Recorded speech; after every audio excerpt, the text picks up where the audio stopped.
The Tale of Bronzo and Luda. Deep in the heart of a cozy cottage, two friends lived upon the stone hearth. Bronzo was a pot made of polished brass that shone like a golden sun.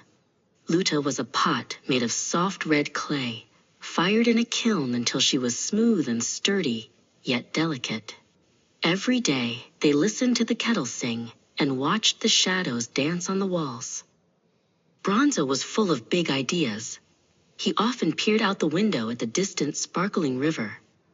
"Luda," he said one morning, his voice ringing like a bell, "why should we sit here in the dust and soot? The world is full of wonders. Let us go on an adventure to the great river and see what lies beyond the garden gate." Luda looked at the high doorstep and the jagged rocks in the garden. She felt a shiver run through her clay handles. "The world is very big, Bronzo," she whispered, "and I am very fragile. If I stumble or strike a stone, I might break into 1,000 tiny pieces. I think it is safer for me to stay here." Bronzo stepped closer, his heavy base thumping firmly on the floor. "Do not be afraid, dear friend," he declared. "I am strong and tough. If any danger comes our way, I will stand between you and the world. We shall walk side by side, and my brass walls will be your shield. I promise to keep you safe." Luda wanted to be brave, and she trusted her friend's promise. Together, they hopped down from the hearth and wobbled across the kitchen floor. They squeezed through the door and out into the bright morning air.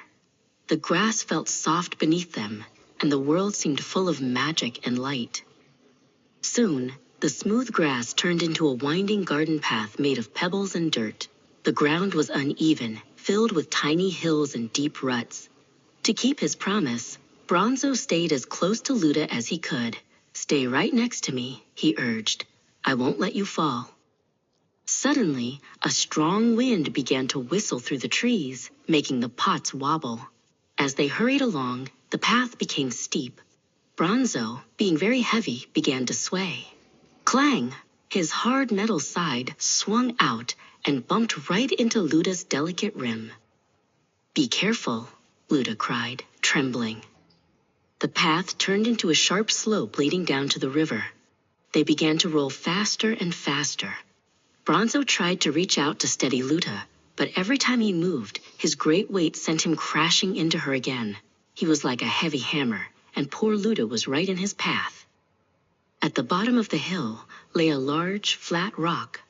Bronzo hit the ground first with a loud thud, completely unharmed. But Luda followed right behind, and with one final, heavy collision against Bronzo's brass side, she struck the stone. Crack!